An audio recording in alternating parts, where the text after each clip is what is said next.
50公分的泥。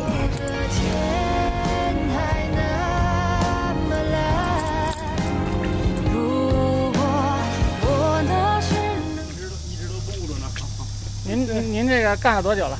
我干了6天了。哎呦，辛苦辛苦辛苦！每天来啊？天天来呗，真不容易。哎，在我生活的记忆中，发大水总是一件与我非常遥远的事儿，只是停留在电视和网络上。那还是98年的洪水，我17岁，所有记忆中的画面和声音，都只停留在灾难片的印象里，模糊且与我如此遥远。但这次不一样了，它就发生在身边，我决定让记忆留存。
我们看一下涿州的位置，它地处京津保定三角地带，东南50多公里可直达雄安，东临太行山，北距马河、大石河、小清河、永定河等众多河流汇集。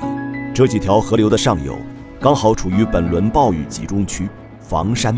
暴雨当天，房山的河流、洼地、小型水库等全部都被洪水蓄得满满的，巨量雨水通过众多河流，最终扑向了涿州城。在涿州水灾的第10天，洪水已经基本退去，而灾难还未离去。道路两旁堆积的泥沙和垃圾，在空气中充满了浓重的灰尘和恶臭。这些残留物和灰尘四处飞扬，让整个街道更加阴暗沉闷。每一处都是悲惨的景象：房屋倒塌，车辆翻覆，泥泞的道路不像人们诉说的这场灾难来得有多凶猛。虽然我已经在网络上看到了各种视频，但当你亲眼目睹的时候，这种巨大的冲击，言语已经无法表示。一切的一切都是我没有经历过的。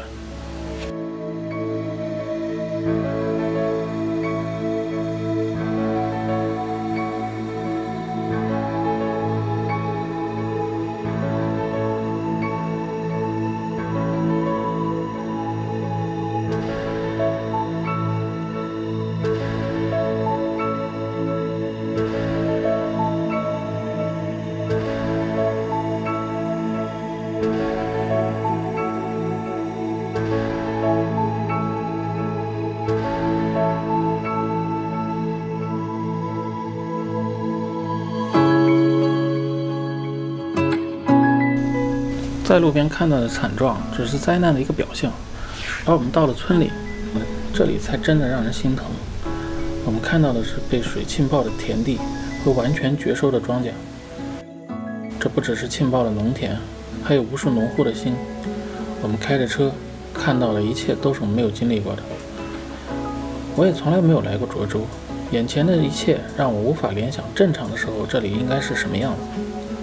或许和中国的其他城镇一模一样，或许以后这里会焕然一新，但是我觉得此时此刻的景象已经让人无法忘怀。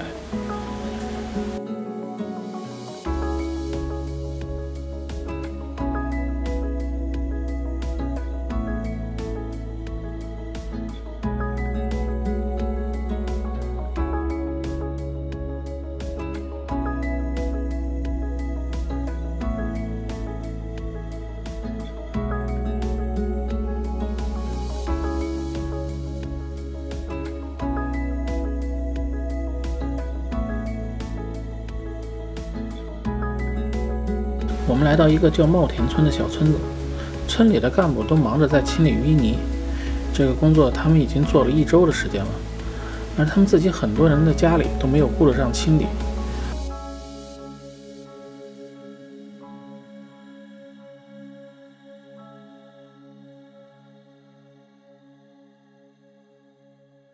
因为当时的我回家，水进了村了，进了我院了，我还到家，也干了这1天了。如果耽误我有一点时间，我的车一个都跑不了。就是为了忙村里的事儿呗，啊，对吧？为了村里的，明白。没办法。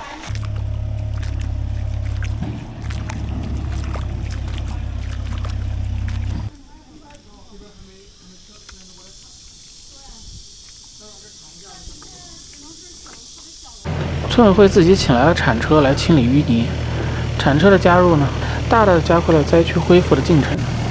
当然，即使是这样，在洪水退去了1周后，村里的道路依然泥泞。让我从我们家拿去呢。而且这个累死了。咱就换下去。这力气啥玩意儿？天干都是湿折了。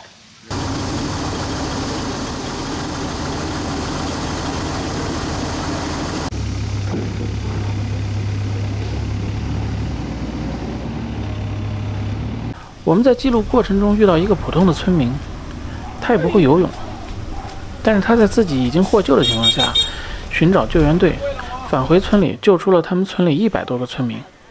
我震惊于他的勇气，却也不知道这个勇气从何而来。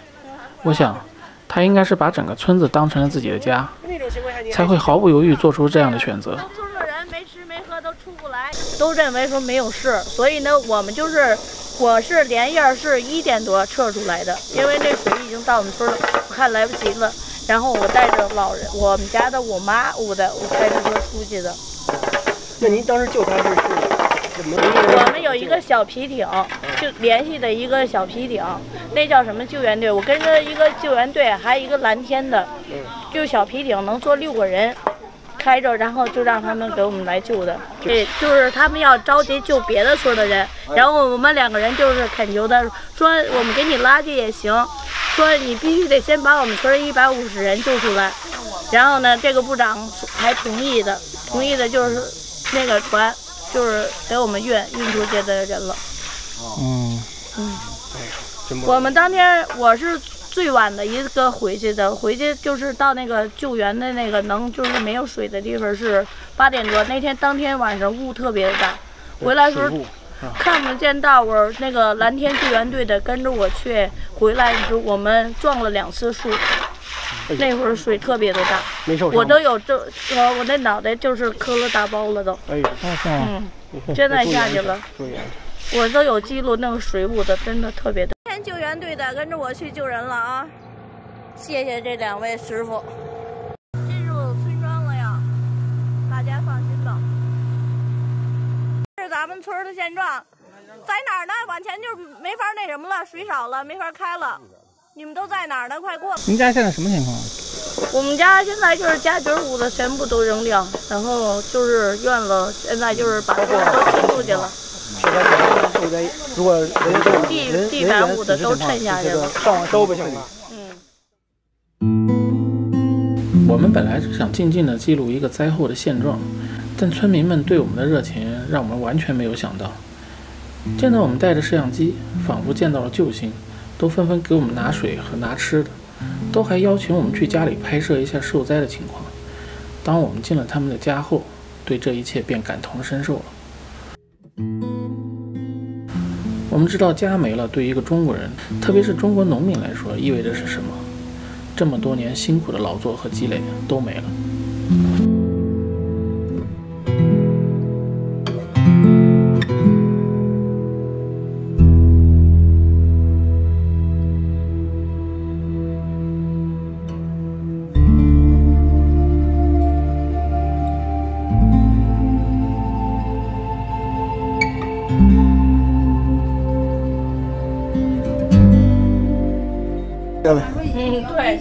对，这是危房了吧？对，危房了。这也淹到这儿了吗？这水没上这儿，水到了这儿以后，它顺着这缝儿他一进去以后，是这个屋里边，他一塌，他这个墙揪的墙全塌了。你看这门已经关不上了。他们在城里呢没回来，回来我更没法弄了。你晚上就不能睡这儿。现在没办法，这不是凑合的，很危险。关键是有老人，你看老人这个，我老舅母在这儿瘫着呢，他动不了。您这大孝子啊，你这是岳母，真是。没办法，这个这就是等于是姑爷，人这特别孝顺，接到我们村来了都。谁的爹妈也是爹妈呀？是。真是。那个您转上哪屋看看现状。没事，没关系的，因为我们这咋修啊？这地基？这个墙都得砸了，壁边全砸了，砸了重新砸实了再铺。这边做剪辑，人家做软吧？非常聪明。这屋了，这泥又都擦了一波了。不少钱呢。哪儿？刚擦的。擦过了。那边还有鬼。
离开涿州了。8月的天气炎热，在灾区的拍摄让人身心疲惫。我想我们可能再也不会来这里了。但我脑子突然出现一个问题：这里的大多数人活了一辈子都没见过这么大的水，那未来涿州将会有什么变化呢？他们的生活又将会有什么变化呢？这里还是他们那个赖以生存和深爱的土地吗？